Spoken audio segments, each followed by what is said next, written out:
सत श्री अकाल। उम्मीद करता हूँ फिट होंगे, बेहतरीन होंगे, अपनी लाइफ अच्छे से एंजॉय कर रहे होंगे। हम तीनों की तरह आज एक और वीडियो, उसका टाइटल है जी how India control China's biggest weakness, India's biggest counter attack. और ओरिजिनल वीडियो का लिंक डिस्क्रिप्शन में तो लाजमी इनको भी सपोर्ट करें और हमें भी कर दे। मेरा नाम है राणा मोहम्मद अली और मेरे साथ हैं Nadeem Iqbal, Malik Saqlain Iqbal. So guys let's start. India, USA, Japan, Australia, UK और फ्रांस के साथ मिलकर इंडो पैसिफिक रीजन में कुछ बड़ा प्लान कर रहा है, क्योंकि इन सब नेशंस के मिलिट्री डिप्लॉयमेंट्स को अगर आप मैप में प्लॉट करोगे तो आपको एक वियर्ड सा पैटर्न दिखाई देगा। अकेले 2021 में ही बे ऑफ बंगाल रीजन में इंडिया ने जापान, यूएस और ऑस्ट्रेलिया इन क्वाड एलाइज के साथ 2 जॉइंट मिलिट्री एक्सरसाइजेस किए, जिसमें से एक में तो फ्रांस भी शामिल था। एंड देन इसके बाद ये है सेकंड मैप। इसमें आप साफ ये देख सकते हो कि यूएसए ने अकेले भी अपनी सीमा के बाहर कई जगहों पर मिलिट्री डिप्लॉय कर रखी है, जिसमें से उनकी सबसे बड़ी मिलिट्री डिप्लॉयमेंट यहां पर इस रीजन में है, in Japan and south Korea. Japan में उनके 120 बेसेस है विद 53,713 ट्रूप्स इन इट, और साउथ कोरिया में उनके 73 बेसेस है विद 26,414 ट्रूप्स इन इट। इसके बाद अब आते हैं थर्ड मैप पर,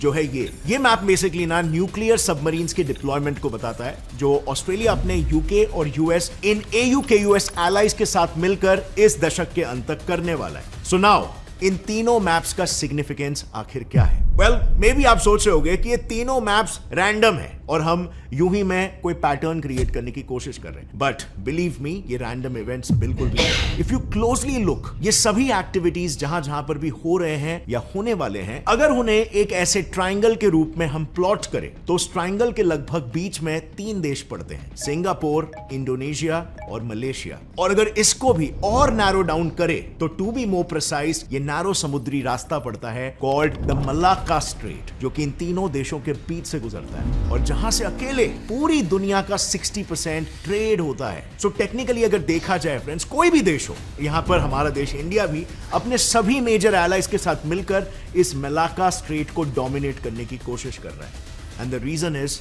चाइना।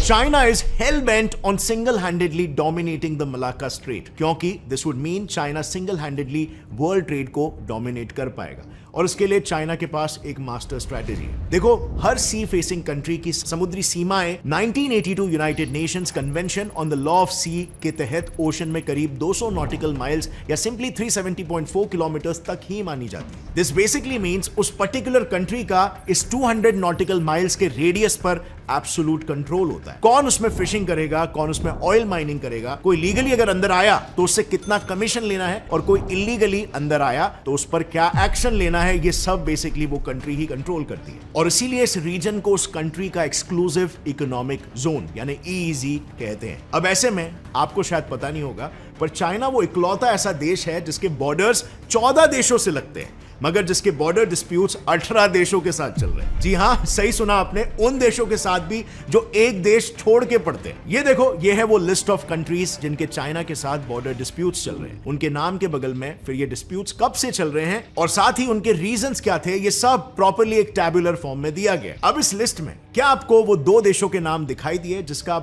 हाल ही में हमने कुछ समय पहले ही जिक्र किया था? यस, सिंगापुर और इंडोनेशिया। ये वही देश है जो along with Malaysia Malacca straight को बॉर्डर करते हैं। यानी कि अगर चाइना समहाउ सिंगापुर और इंडोनेशिया पर कब्जा कर लेता है तो यूएन के लॉ ऑफ द सी के तहत मलाक्का स्ट्रेट उसके EEZ में आ जाएगा। सो अब आपको एटलीस्ट एक मेजर रीजन पता चल गया कि क्यों इस रीजन में इतना हैवी मिलिटराइजेशन जरूरी है। एक्सेप्ट एक चीज अभी भी सेंस नहीं बना रही।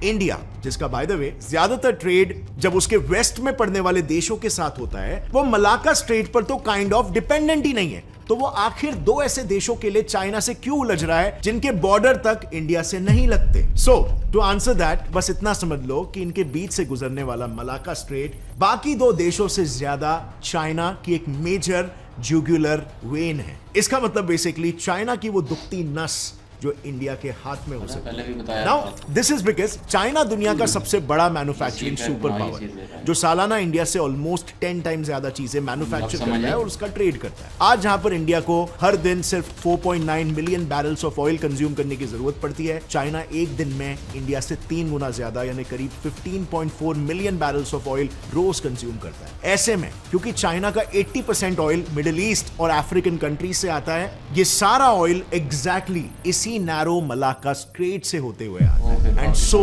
This becomes a beautiful opportunity for India to control China. जैसे चाइना हमारे अरुणाचल प्रदेश पर कब्जा करने के लिए हमारे चिकन नेक सिलीगुड़ी कॉरिडोर को चोक करने की कोशिश करता है, उसी तरह अब हम भी चाइना की jugular vein the Malacca straight को चोक कर सकते हैं। और ये दूसरा रीजन है कि क्यों इस रीजन में if not all at least India की डोमिनेंस जरूरी है। इनफैक्ट इंडिया ने ऑलरेडी इस पर काम भी शुरू कर दिया, वो भी सोलो। देखो, ये है इंडियन नेवी के वॉरशिप्स की deployment in the Indian ocean. ये नेवल डिप्लॉयमेंट पैटर्न इंडिया ने मिड 2017 से अडॉप्ट किया हुआ है टू एक्सप्लिसिटली काउंटर चाइना। और मैं ऐसा इसलिए कह रहा हूं क्योंकि 4 रीजन है जो प्रूव करते हैं कि इंडिया ने ये डिसीजन मेजरली चाइना के लिए ही लिया है। Number 1, the new Indian express के आर्टिकल के अनुसार ये एक मिशन बेस्ड डिप्लॉयमेंट है, जिसके अंतर्गत इंडिया के 15 नेवल वॉरशिप्स इंडियन ओशन के 7 अलग अलग एंट्री और एग्जिट पॉइंट्स को गार्ड करते हैं, वो भी 24/7। नंबर 2, ये पोजीशंस इंडिया की समुद्री सीमा यानी उसके एक्सक्लूसिव इकोनॉमिक जोन के बाहर पड़ते हैं, जो वॉरशिप्स जनरली अवॉइड करते हैं ताकि कोई दूसरी कंट्री उन्हें अपने ट्रेड वेसल्स के अगेंस्ट थ्रेट ना समझे। नंबर 3, ये 7 एरियाज में से 4 अकेले बे ऑफ बंगाल के पास पड़ते हैं, गार्डिंग द मलाक्का स्ट्रेट, जहां इंडिया अपने एलाइज के साथ मल्टीलैटरल नेवल एक्सरसाइजेस करती रहती है। एंड लास्टली, इन सभी नेवल डिप्लॉयमेंट्स के अलावा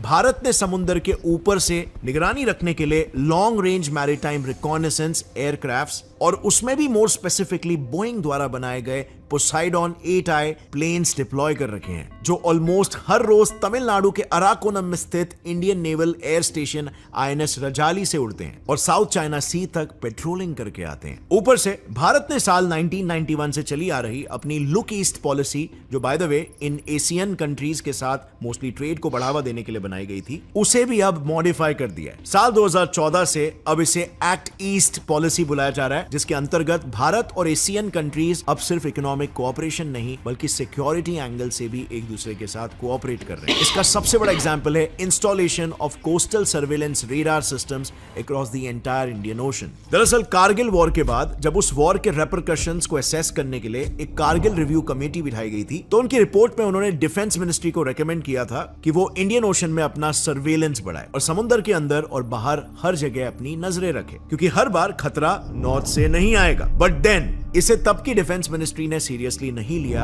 और यह मुद्दा इवेंचुअली एक कोल्ड बॉक्स में चला गया, अंटिल 26 नवंबर 2008 को करीब 10 पाकिस्तानी टेररिस्ट समुद्री रास्ते से मुंबई में दाखिल हुए और करीब 150 से भी ज्यादा लोगों की जानें ले ली। इस अटैक के बाद तब की इंडियन गवर्नमेंट ने अपनी गलती समझी और KRC के रिकमेंडेशन को प्रायोरिटी देते हुए इंडिया के समुद्री सीमाओं पर करीब 46 जगह coastal surveillance radar CSR systems लगाए। इनमें से टोटल 36 इंडिया के मेनलैंड कोस्टल पार्ट पर लगाए गए और फिर 6 लगाए गए लक्षद्वीप पर और 4 लगाए गए अंडमान एंड निकोबार आइलैंड्स पर। इन CSR से हमें 2 फायदे मिले। नंबर 1, हम अपनी समुद्री सीमाओं की ऑलमोस्ट 24/7 ट्रैकिंग कर सकते हैं, और नंबर 2, इनकी एडवांस कैपेबिलिटीज के कारण हम 1500 से ज्यादा ओशन सरफेस पर पड़े ऑब्जेक्ट्स को भी एक साथ ट्रैक कर सकते हैं। यानी कि इलीगल फिशिंग वेसल्स हो या दुश्मन के सबमरीन्स, अब हम बेसिकली सब पर नजर रख सकते हैं। Except there is just a problem. ये 46 CSR सिस्टम्स सिर्फ हमारे मैरीटाइम बाउंड्रीज यानी कि समुद्री सीमाओं के अंदर घुसने वालों को ही ट्रैक कर सकते हैं, पूरे इंडियन ओशन को नहीं। और ये हमें चाइना के ऊपर कोई अपर हैंड नहीं दे सकते इन केस अगर चाइना हम पर अटैक करता है तो। जबकि इंडिया टुडे के अनुसार चाइना ने अपने फिशिंग वेसल्स, जिन्हें ऑल्टरनेटिवली वो सर्वेलेंस के लिए भी यूज करते हैं, उनकी संख्या इंडियन ओशन में हर साल बढ़ा ही है। जहां पर 2016 में पर ईयर सिर्फ 300 फिशिंग वेसल्स इंडियन ओशन में डिटेक्ट होते थे, अब वो बढ़कर 450 वेसल्स तक पहुंच चुके हैं। और बस इसी इशू को सॉल्व करने के लिए साल 2015 से ही हमारे पिछले डिफेंस मिनिस्टर श्री मनोहर पारिकर जी ने अपने कोस्टल सर्वेलेंस रेडार सिस्टम का फेज 2 लॉन्च किया। इस बार उन्होंने अपने सर्वेलेंस का दायरा बढ़ाया और फोकस किया मेनली स्ट्रेट ऑफ मलाक्का पर। उन्होंने basically Mauritius, Sri Lanka, Seychelles, Maldives, Madagascar, Myanmar और बांग्लादेश, इन सभी देशों में अपने coastal surveillance radar systems install किए और उनसे ऑलमोस्ट पूरे इंडियन ओशन पर अपना कवरेज हासिल किया। जहां से by the way according to India News annually 66% of global oil, 33% of bulk cargo और 50% ऑफ कंटेनर शिपमेंट्स ट्रांजिट करते हैं, और वो भी 1 लाख से भी ज्यादा शिप्स पर सवार होकर। फॉर कॉन्टेक्स्ट, ये दुनिया का 75% ग्लोबल मैरीटाइम ट्रेड है और अराउंड 50% ग्लोबल ऑयल ट्रेड को सिग्निफाई करता है। और वो भी daily. Now as you can imagine, इतने शिप्स पर डेली नजर रखना, वो भी अकेले, ये पॉसिबल नहीं है, even with hi-tech surveillance systems. और इसीलिए ही इंडिया बाकी देशों के साथ भी मिलिट्री अलायंसेस कर रहा है, जिसे मैंने पहले भी आपको बताया था। बेसिकली आप ही ऑलरेडी जानते हो कि चाइना कई सालों से अपने चाइना पाकिस्तान इकोनॉमिक कॉरिडोर यानी कि CPEC, China Myanmar economic corridor यानी कि सीमेक और इंडियन ओशन में मौजूद अपने कई सारे ओवरसीज पोर्ट्स की मदद से इंडिया के अराउंड अपने स्ट्रिंग ऑफ पर्ल्स पर काम कर रहा है। बट दिस टाइम इंडिया ने भी चाइना के स्ट्रिंग ऑफ पर्ल स्ट्रेटेजी को काउंटर करने के लिए कुछ प्लान्स इनैक्ट किए। नंबर 1, इंडिया ने इंडियन ओशन के 4 क्रूशियल आइलैंड देश मॉरिशस, मालदीव्स, सेचिलीज और श्रीलंका के साथ स्ट्रेटेजिक डील साइन किए। इन डील्स के अंतर्गत इन चारों कंट्रीज ने डिसाइड किया है कि वो इंडियन ओशन में सभी मूवमेंट्स को ट्रैक करेंगे और उसके लिए नए रेडार और कम्युनिकेशन फैसिलिटीज बनाएंगे और साथ ही उनसे मिली इंफॉर्मेशन को आपस में शेयर करेंगे। इसके साथ P-8 सर्वेलेंस एयरक्राफ्ट के जरिए वो पूरे इंडियन ओशन पर ऊपर से नजर भी रखेंगे। नंबर 2, इन स्ट्रेटेजिक डील्स के बाद अभी हाल ही में इंडिया को एक बड़ी सक्सेस मिली इंडोनेशिया के साथ, जब मई 2018 में इंडोनेशिया ने मलाक्का स्ट्रेट के पास मौजूद अपने सबांग पोर्ट का इकोनॉमिक और मिलिट्री एक्सेस इंडिया को दे दिया है। नंबर 3, सीमेक के काउंटर में इंडिया ने म्यांमार से बात करके उसके साथ Kaladan multi model transit transport project finalize किया है। इस प्रोजेक्ट के अंतर्गत एक तरफ कोलकाता म्यांमार के सितवे पोर्ट से डायरेक्टली कनेक्ट होने वाला है बाय सीवेज, जो बाय द वे मई 2023 से ऑपरेशनल भी हो चुका है, और दूसरी तरफ सितवे पोर्ट को ऊपर मिजोरम से बाय रोड भी कनेक्ट किया जा रहा है as an alternate road route. Number 4, India ने इंडो पैसिफिक रीजन में यूएस के इंपॉर्टेंस को भी रिकॉग्नाइज करते हुए 2015 में उसके साथ एक joint strategic vision pact sign किया है, जिसके अंतर्गत उन्होंने रिकॉग्नाइज किया है कि चाइनीज डोमिनेंस सिर्फ एक ही चीज से कम हो सकती है, और वो है साउथ ईस्ट एशियन देशों का डेवलपमेंट। बिकॉज कम डेवलपमेंट की वजह से ही वो चाइना के डेट ट्रैप में फंसते हैं। सो इंडिया और यूएस मिलकर इन देशों की सिक्योरिटी और इकोनॉमिक डेवलपमेंट की रिस्पॉन्सिबिलिटी लेने वाले हैं। एंड लास्टली नंबर 5,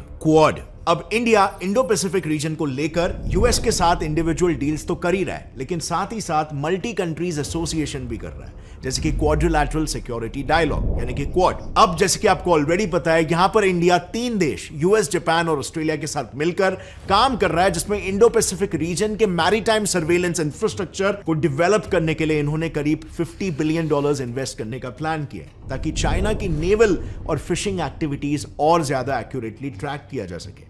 पर यू सी, चाइना इस रीजन में इतना एग्रेशन क्यों दिखा पाता है? प्रॉबेबली बिकॉज उसे कहीं ना कहीं ये पता है कि इस रीजन में बाकी foreign forces like US, UK और Australia and even France and Japan, ये सभी मलाक्का स्ट्रेट से काफी दूर बसते हैं, और एक जो इंडिया है उसने अगर कोई भी मिस एडवेंचर किया तो उसे 2 फ्रंट वॉर जैसा एक वॉर लड़ना पड़ेगा, बिकॉज इंडिया का दुश्मन पाकिस्तान भी चाइना के साथ है। But you know what, India ने अब इसके ऊपर भी एक्ट करना शुरू कर दिया, क्योंकि रिसेंटली हमारे यूनियन मिनिस्टर कपिल पाटिल ने ये हिंट किया है कि बहुत ही जल्द इंडियन गवर्नमेंट चाइना और पाकिस्तान को जोड़ने वाला पीओके रीजन को पाकिस्तान से रिकैप्चर करने वाली है। Now how is that possible? उसके क्या क्या रास्ते हैं, और अगर किया तो उसके क्या क्या रेपरकशंस होंगे, ये सब हमने अपने इस वीडियो में कवर किया है, जिसे I suggest you should definitely check it out.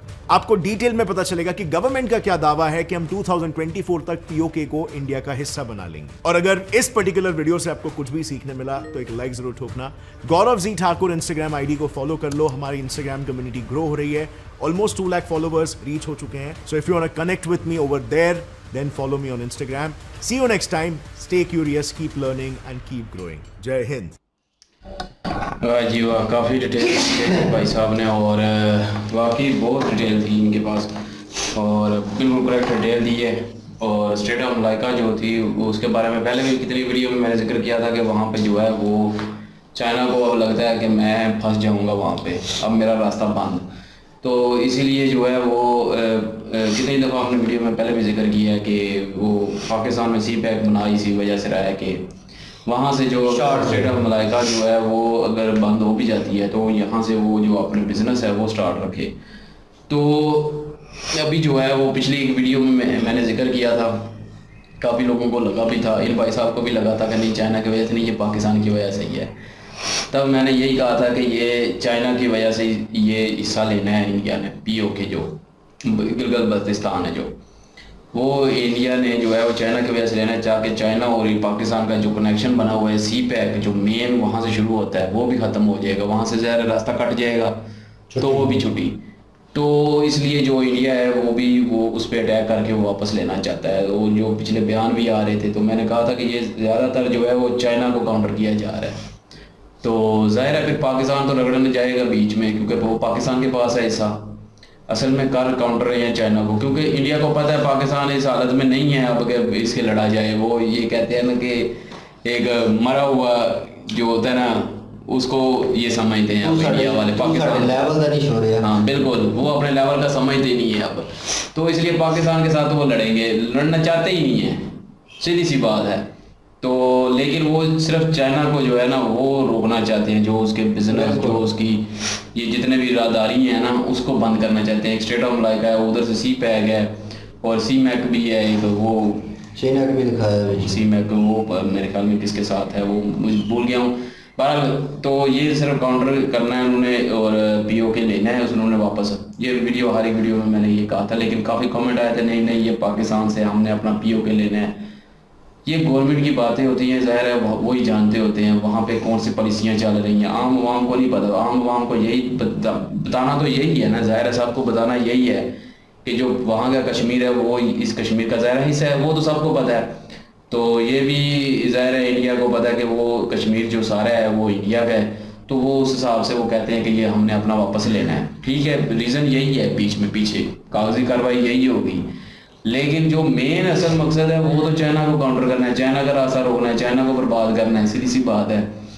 तो जब मैं कहता हूँ कि पीओके अगर पर हमला अगर होता है तो जाहिर है फिर तो चाइना भी जो है वो उसकी दुखती रग पे हाथ रखे होएगा, तो वो जो है वो फिर लड़ाई करेगा, वो तो चुप नहीं बैठेगा। कुछ लोगों ने कमेंट में भी कहा कि नहीं नहीं ऐसा नहीं होगा, चाइना पाकिस्तान का साथ नहीं देगा। मैं मानता हूँ पाकिस्तान का वो साथ बिल्कुल नहीं देगा, वो सिर्फ और सिर्फ वो अपनी जो वहाँ का जो कॉरिडोर है ना सी पैक उसको बचाने के लिए अपनी हर एक कोशिश करेगा। उसको पता है अगर ये निकल गया तो स्ट्रेट ऑफ मलाइका तो वैसे निकल जानी है, ये निकल गया तो बस फिर यहाँ इस खित्ते से जो है ना अफ्रीका ने ये जो मिडल ईस्ट यहाँ से रास्ता कट हो जाएगा। तो वो लंबे दूसरे मुल्कों से होते हुए फिर जाएगा तो वो बहुत महंगा हो जाएगा। नहीं वो दे ही नहीं पाएगा इस तरह, वो महंगा हो जाएगा, बहुत मुश्किल हो जाएगा। तो इसलिए जो है ना क्योंकि हर मुल्क को फिर टैक्स देना पड़ता है, तो यहाँ से सिर्फ पाकिस्तान को दे के निकल जाना है। तो पाकिस्तान को भी चाहिए कि चाइना अगर जाहिर है पाकिस्तान को भी पता है इस चीज़ का कि चाइना की मजबूरी है ये सी पैक, तो पाकिस्तान को इसका फायदा उठा के इसको पूरा करना चाहिए और फायदा उठाना चाहिए अपने मुल्क के लिए। हमारी जिस तरह हालत हो चुकी है ना, हम ये फायदा उठाने वाली हालत में नहीं है। मतलब हम कोई नखरा क्या दिखाएं? नखरे की बात नहीं है, नखरे की बात नहीं है। सी पैक को मुकम्मल करवाए ना, सी पैक को मुकम्मल करवा के टैक्स लगाएं, अपनी माइशत ठीक करें ना, कुछ पैसा तो आएगा ना। ये हाथ आगे फैलाने से तो बेहतर है ना कि आप अपनी जमीन दे रहे हैं। नहीं पता क्या पता आपको उसका नहीं पता वो कितने अरसे का टैक्स पाकिस्तान ने चाइना के पास जाना है, जितना टैक्स कलेक्ट होना है ना ये आपको नहीं पता, ये सारा चाइना के पास जाना है। पाकिस्तान को पहले था 10% का, ठीक है। उसके बाद जब इमरान खान आया था ना, मैंने उस वक्त भी न्यूज़ देखी थी, उस वक्त बाद में टैक्स इमरान खान ने कहा कि बढ़ाओ नहीं तो सी पैक बंद करो। जो ये कहते हैं ना कि जो इमरान खान आया तो वो चाइना के खिलाफ हो गया था, वो खिलाफ नहीं हुआ था, वो सी पैक को लेके कह रहा था कि इसमें पाकिस्तान का भी दे।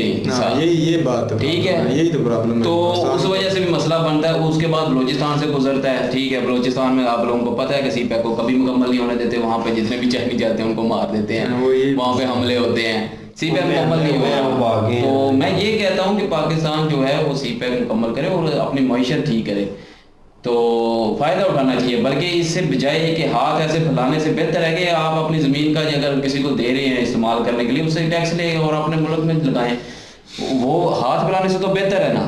ठीक है, आप अपनी ज़मीन का किराया ले रहे हैं ना, वो गलत तो नहीं है। अभी जैसे इंडिया कह रहा था कि हमें भी रास्ता दें ईरान तक जाने के लिए, अफगानिस्तान जाने के लिए, तो पाकिस्तान को चाहिए था कि ईरान को इंडिया को भी देता, ईरान और अफगानिस्तान के वहाँ पे भी टैक्स लगाता, और ज़ाहिर चार आने ही थे ना, हाथ फैलाने से तो बेहतर था ना ये।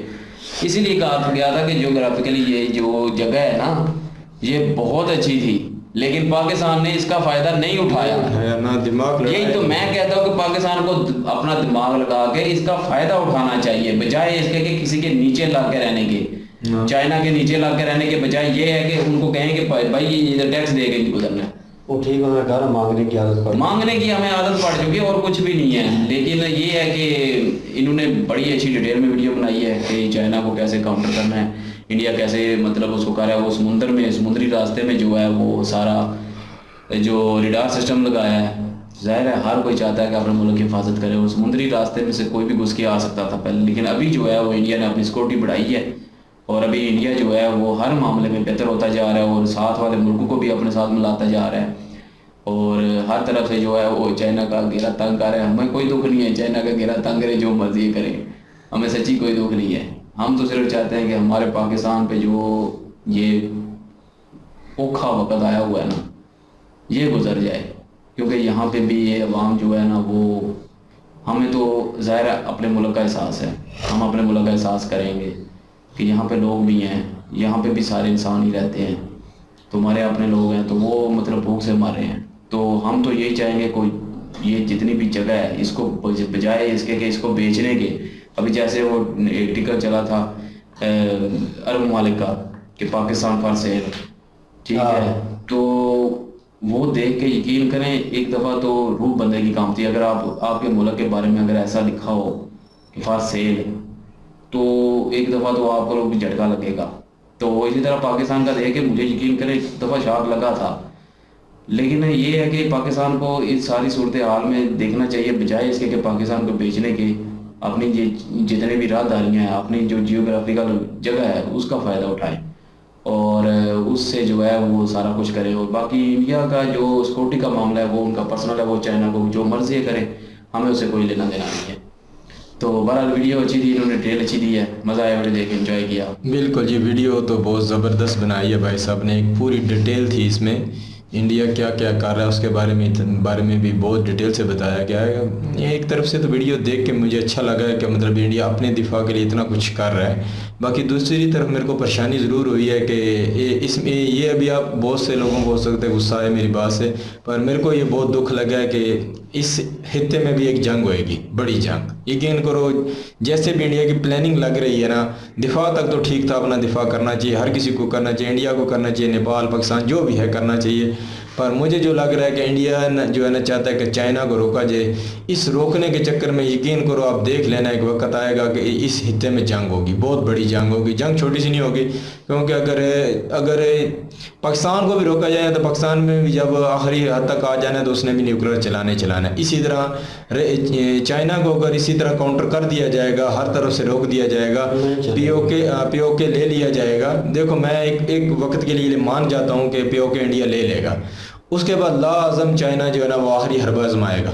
ये देख लेना, ये हिस्से में जंग, ये कोई अक्लमंदी नहीं है, मेरा नहीं ख्याल कि अक्लमंदी यहाँ हो रही है, ये बेवकूफ़ी होगी यहाँ इस हिस्से में इतनी बड़ी जंग को लगे। तो ये चाइना को काउंटर करने के यार कोई और तरीका सोचा जाता, पर मैं ये देख रहा हूँ चाइना को रोका जाएगा हर तरफ से, और इसमें मतलब यह है कि ये हिस्सा इस्तेमाल होगा। ये मुझे बहुत दुख लग रहा है। मैं तो कभी भी जंगों को पसंद नहीं करता हूँ। पहले मैं था, एक वक्त था जंग अच्छी लगती थी, चलो हमको मौत आ जाएगी, पर यकीन करो नहीं है। उसके बाद भी दुनिया ज़िंदा रहती है, बहुत से लोग ज़िंदा रहते हैं, उनकी ज़िंदगियाँ जो है ना बाद में वो नहीं होती जो होनी चाहिए थी। जैसे हम सर्वाइव कर रहे हैं, अच्छी लाइफ है, अच्छा जिस्म है, सब कुछ ठीक है, पर मैंने देखा है जापान में कैसे कैसे लोग पैदा हुए हैं, तो ये कोई अच्छी बात नहीं होती। मैं इसको पसंद नहीं करता हूँ अभी, क्योंकि अकल आई है, शऊर आया है, इस दुनिया को थोड़ा सा ओपनली होकर देखा, पाकिस्तान से निकल के देखा मैंने। पहले मैं पाकिस्तानी बन के सोचता था तो लगता था कि हम मुसलमान हैं, पक्के मुसलमान हैं, तो हम ये हो जाएगा वो हो जाएगा, पर यकीन करो जब यकीन करें हम इससे निकल के जब सोचा है ही नहीं लगता, तो इससे निकल के जब सोचा है ना तो निकल के सोचा, फिर एक इंसानियत का भी दर्द इंसान के अंदर आता है। तो जब मैंने इंडिया को इस प्लानिंग में देख रहा हूँ तो ठीक है, अपने दिफा के लिए इंडिया हर कुछ करे, मैं उसको सपोर्ट करूँगा, उसको सलाम करूँगा, ठीक है, अपने दिफा के लिए हर मुल्क को करना चाहिए। पर ये जो हो रहा है इस हिस्से में एक बहुत बड़ी जंग होगी, तो मतलब हमने फिर वो जंगों से, हमने जो यूरोप में जंगें लगी थी, जो वर्ल्ड वार 1 और 2 जो लगी थी, हमने उससे कुछ नहीं सीखा। इधर ये जंग होगी तो ये कोई अच्छी बात नहीं, बहुत नुकसान होगा। ये अभी जो जंगें होती हैं ना, ये बहुत बड़ी गंदी जंगें होती हैं। पहले होती तलवार की जंग होती थी, कुछ आसान होती थी। अभी को गैस वाली में मैंने देखा बम मार देते हैं, वो जिधर जिधर इंसान होता है वो सांस ले लेके मुश्किल से सांस ले लेके मर जाता है। दूसरा होता है कि न्यूक्लियर पावर मार दी जाती है, बंदे के क्या किसी चीज़ के, हर चीज़ के चिथड़े उड़ जाते हैं, बिल्डिंगें, शीशा, हर चीज़ उड़ जाता है। ये आसान नहीं होता दोस्तों, बहुत मुश्किल होता है। वो ये सोच के रूह काम जाती है, तो सोचें यहाँ ये होने वाला है। तो इंडिया को, चाइना को इनको समझाना चाहिए, पाकिस्तान को समझाना चाहिए, बढ़के ये ऐसा नहीं हमको करना चाहिए, हमको मिल के रहना है। इंडिया भी कमाए, चाइना भी कमाए। इंडिया ने जो चाइना की जगह ली हुई है उनको डायलॉग के ज़रिए लेना चाहिए। पाकिस्तान ने अगर कुछ गलत किया तो उससे भी बताना चाहिए। अगर इंडिया ने पाकिस्तान के साथ कुछ गलत किया तो उसको भी, इन चीज़ों को ख़त्म करके अच्छे तरीके से, जैसे यूरोप कमा रहा है, यूरोप तरक्की कर रहा है, जैसे यूरोप के हालात हैं, जैसे यूरोप में सब कुछ आसानी है, हर आदमी कनाडा में, अमेरिका में इधर जाता है, खुशी से रहता है, ऐसे इधर भी रहना चाहिए। बाकी वीडियो देख के एक तरफ से तो अच्छा लगा, दूसरी जंग की तरफ से मेरे को कुछ अच्छा नहीं लगा। वीडियो फिर भी डिटेल में थी, ठीक थी इस तरफ से जी। ये थे इनकी लंबी भाषण और इनकी जंग की कहानियां। मैं नहीं बोलता हूँ, आप बोलो, मैं नहीं बोलता हूँ, ये भी है जी। ये उनकी लंबी कहानी थी। बहरहाल क्योंकि डिटेल में जाने की ज़रूरत नहीं होती, और वीडियो एट दी एंड जो भी है उन्होंने डिटेल उन्होंने दे दी है, और वो उन्होंने क्या सराही करनी होती है कि क्या होगा और क्या चलेगा, उसके ऊपर सिर्फ लोगों ने ओपिनियन देना होता है, दैट्स इट। और बात जहाँ तक रही इंडिया और चाइना की, तो वो उनकी जंग जो है वो चलती रहेगी, और वो पाकिस्तान में से रास्ता निकालने की कोशिश कर रहे हैं। एट दी एंड पाकिस्तान में रुक जाएगा, इसके पीछे कोई जंग नहीं होगी, कोई कुछ नहीं होगा, क्योंकि दो दुश्मन होते हैं, वो आपस में कुछ ना कुछ तो करते रहते हैं, कुछ ना कुछ उनके दरमियान चलता रहता है, एक दूसरे को लेट डाउन करने की कोशिश चलती रहती है। तो वो थोड़ा बहुत एक दूसरे को छेड़ते हैं, क्योंकि दोनों तरक्की में है भाई। दोनों कभी नहीं चाहेंगे कि बीच वाला मुल्क जो पाकिस्तान है उस तरह की हालत हमारी भी हो जाए, तो वो कभी नहीं चाहेंगे। तो पाकिस्तान को तो ऑलरेडी वो इस पोजीशन में है कि बिल्कुल ख़त्म हो चुका है, तो उसको तो डूबते को तिनके का सहारा, तो वो कहेगा चलो ठीक है, जंग लड़नी है, हम तो डूबे हैं जन्म, तुमको भी ले डूबेंगे, तो वो हिसाब होगा। तो वो चाइना का साथ देंगे, तो इंडिया भी कभी नहीं चाहेगा, इस तरह की बेवकूफ़ी कभी नहीं करेगा। तो बहुत सारी चीज़ें हैं जो आउट ऑफ कंट्रोल हो जाएंगी एक गलती की वजह से, तो ये गलती वो नहीं करने वाला, ये चाइना भी नहीं करेगा। तो बहरहाल वो कोशिश करेगा कोई ऐसा तरीका जो है, कोई ऐसा वे हमें नज़र नहीं आ रहा, लेकिन यह है कि मुल्कों ने सोचा होता है किस तरह उन्होंने ये प्लान किया, जो ये सड़क का निज़ाम जो पूरा चल रहा है सी पैक का पाकिस्तान में, पहले प्लान था, उन्हें पता था कि यार ये रास्ता अगर बंद होगा, बी प्लान क्या होगा हमारा और किस तरह उसको करना चाहिए, कब से शुरू हुआ। ये तो हमें अभी आगे पता चला है कि यार ये पीछे तरीकाकार था, ये चल रहा था इनका प्लान भी। तो इसी तरह और भी प्लान चल रहे हैं जो हम हमारी नज़रों से ओझल है, अभी पता नहीं हो क्या, लेकिन आने वाले वक्त में सामने आएंगे तो पता चल जाएगा। तो ये जंग वाला सिस्टम जो है नहीं होगा, और ना कोई चाहता है, और बिल्कुल जंग वाली बातें जो है जेल से बिल्कुल निकाल देनी चाहिए, और कोशिश करनी चाहिए कि मुल्क आपका किस तरह जो जंग है ना वो कलम और टेक्नोलॉजी। हाँ, तो मतलब उसमें आप आगे बढ़े ना, मतलब को सोचे कि मुल्क में कोई तरक्की किस तरह होगी, मुल्क हमारा ऊपर कैसे जाएगा, किस तरह पहले, दूसरे या तीसरे या 5 नंबर तक, उन 5 नंबरों में कैसे हम आ सकते हैं किसी भी शोबे में। तो उसमें कोशिश करें, अपनी आवाम को थोड़ा बहुत उजागर करें, उनको तालीम दें इस तरह। तो ये तालीम की जंग, टेक्नोलॉजी की जंग, उसमें हिस्सा लें। इन जगहों में कुछ नहीं रखा हुआ, पहले क्या कर लिया है, गर्दनें उतार दी, मार दिया, फांसी चढ़ा दी है, उड़ा दिए बम मार के, तो क्या हुआ, कुछ नहीं हुआ। और बहुत सारे लोग जो आपस में अपोजिट हैं, इन्होंने डिटेल अच्छी दी है, लेकिन इनकी फिर वही मुझे वीडियो याद आ जाती है जो क्लिप था इनका। बहरहाल वो एक डिफरेंट कहानी है। तो वीडियो बनाते हैं, डिटेल देते हैं लोग, लेकिन वो अपने वे में देते हैं। कभी कभार चीज़ें जो है वो बिल्कुल ठीक होती हैं, ऑन द स्पॉट होती हैं, और कभी कभार कॉम्प्लिकेटेड होती हैं, लोगों को मतलब जहन के साथ मैच आउट नहीं करती। तो वो भी वीडियो कुछ ऐसी थी, क्लिप इनका ऐसा था। बहरहाल इनकी वीडियो अच्छी थी, डिटेल उन्होंने अच्छी प्रोवाइड की, और काफ़ी चीज़ें जो हैं वो देखने सुनने को मिली, इंफॉर्मेशन मिली। और इनकी ओरिजिनल वीडियो की लिंक डिस्क्रिप्शन में मौजूद होगी, चाहे विजिट करें, चाहे करें, सपोर्ट करें, प्लीज़ इनके माध्यम से भी सपोर्ट कर दीजिएगा। इंशाल्लाह मिलते हैं नेक्स्ट वीडियो में। अपना ख्याल रखिएगा, दुआ में याद रखिएगा। तब तक के लिए अल्लाह हाफिज़, पीस।